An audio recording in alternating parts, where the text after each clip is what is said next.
சொல்லதிகாரம் சேனலுக்கு அன்பு கலந்த வணக்கத்தை முதல்ல தெரிவித்துக் கொள்கிறேன். நீங்கள் தொடர்ச்சியாக ஆதரவு வழங்கி கொண்டிருக்கிறீர்கள். நீங்கள் தொடர்ச்சியாக ஆதரவு வழங்க வேண்டும். இந்த இடத்துல கோரிக்கை வைக்கிறேன். இந்த வீடியோவில் என்ன நாம் பேச போகிறோன்னா, தொடர்ச்சியாக இந்த அதிமுகவில் இருக்கக்கூடிய அந்த பிரச்சனை பற்றி தான் இந்த வீடியோவில் பேச போகிறோம். தமிழ்நாடு முழுவதும் அதிமுக சார்பில் கள ஆய்வு கூட்டம் நடந்து வருகிறது. ஆனால் கடமைக்கு தான் அந்த கள ஆய்வு கூட்டம் என்று சொல்கிறார்கள்.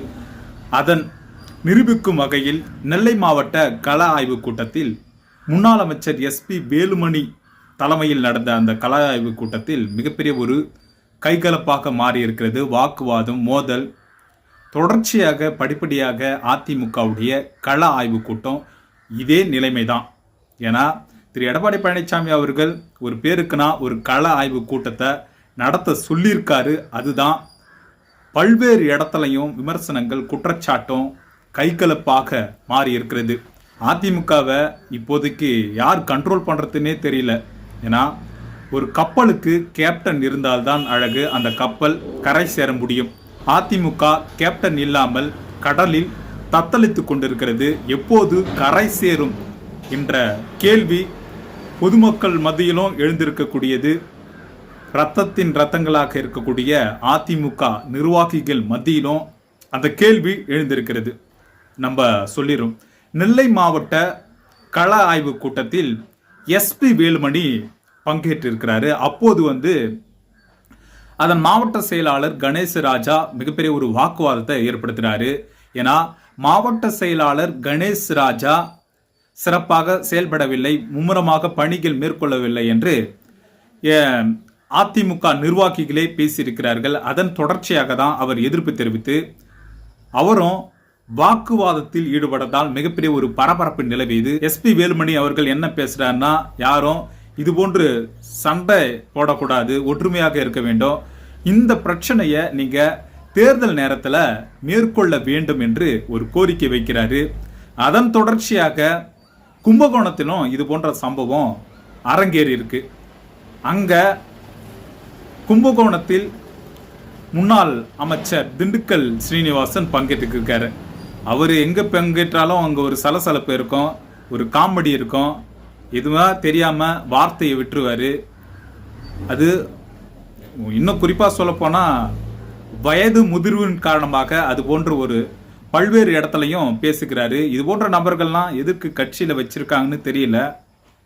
ஏன்னா ஒரு தலைமை என்ன சொல்கிறதோ அது முறையாக ரகசியத்தை பேணி காப்பது தான் ஒரு அரசியல் தலைவர்களுக்கு அழகு. ஆனால் திரு எடப்பாடி பழனிசாமி அவர்கள் மாவட்ட செயலாளர் கூட்டத்தில் ஒரு கோரிக்கை வைக்கிறாரு. 20 சீட்டு கூட்டணி கட்சிகள் கேட்குறாங்க, 50 கோடி கேட்குறாங்க. இது போன்ற கருத்துக்கெல்லாம் அவர் பேசியிருப்பார் போல. அந்த கருத்தை பொது வேளையில் திரு திண்டுக்கல் சீனிவாசன் வைத்தது தான் மிகப்பெரிய ஒரு அதிமுகவின் பலவீனத்தன்மையை காட்டுகிறது. அந்த ஒரு சம்பவம் நடந்துட்டோம். இந்த பிரச்சனைக்கு நம்ம வந்துடலாம். கும்பகோணத்தில் அவர் பங்கேற்றிருக்கிறாரு. அதிமுக பிரமுகர் அம்பிகாபதி அவர் பேச முயன்றிருக்கிறாரு. அதற்கு எதிர்ப்பு தெரிவித்ததால் திண்டுக்கல் சீனிவாசன் இருக்கும்போது மிகப்பெரிய ஒரு கைகலப்பு, பெரிய ஒரு மோதலாக ஏற்பட்டிருக்கு. தொடர்ச்சியாக இது போன்ற சம்பவங்கள் தொடர்ந்து அரங்கேறி கொண்டே இருக்கிறது. அதிமுகவுக்கு ஒரு தலைமை இல்லாமல் தத்தளித்து கொண்டிருக்கிறது. இதுதான் யதார்த்தமான கருத்து. வரும் 2026 அதிமுகவுடன் எந்த கூட்டணி கட்சிகளும் வராது. அவர்கள் தனித்து தான் களம் காண்பார்கள், தனித்து விடப்படுவார்கள். இதுதான் யதார்த்தமான அரசியலாக இருக்கிறது. நேற்று கட்சி ஆரம்பித்த விஜயை நோக்கி அதிமுக ஓடியது. அவர் திடீர்னு ஒரு அறிக்கை விட்டு அதிமுகவுக்கு புல் ஸ்டாப் வைத்தார் போல ஒரு அரசியல் தெரிந்தது. அதுதான் அதிமுகவுடைய பலவீனம். தொடர்ந்து பாஜகவை விமர்சனம் செய்யாமல் திரு எடப்பாடி பழனிசாமி நழுவிக்கொண்டே செல்கிறார். இதுதாங்க அவருடைய வீரம். அதுதான் எப்படி நீங்கள் காலில் விழுந்து முதல்வரான திரு எடப்பாடி பழனிசாமிக்கு எப்படி வீரன் பேசினார்ல, அப்போ பேச வேண்டியது தானே. பாஜகவும் விமர்சனம் செய்யறதில்ல. நேற்று முளைச்ச காளான் குட்டி நீங்களாம் எங்களுக்கு அட்வைஸ் பண்ணலாமான்னு ஒரு அறிக்கை விட்டு இருக்கணும்ல தாவக்கியவை பார்த்து. ஆனால் அதை செய்யாமல் விஜயுடைய கருத்தை அவர்கள் ரசித்தார்கள். இப்போ தொடர்ச்சியாக அதிமுகவுக்கு நான்லாம் வர முடியாது, தாவேகா தலைமையில் தான் கூட்டணி அமையும் என்று தாவேகா பொதுச் செயலாளர் திரு புஷி ஆனந்த் ஒரு அறிக்கையை வெளியிட்டிருந்தார். அதுதான் அரசியல் களத்தில் ஒரு விவாதங்களை ஏற்படுத்தியிருக்கு. தமிழக வெற்றி கழகத்தின் தலைவர் திரு விஜய் அவர்களுடைய அதிரடி முடிவால் அதிமுக சின்ன பின்னமாக மாறியுள்ளது. இதுதான் அரசியலுடைய தன்மையாக தற்போது சூழல் இருக்கிறது.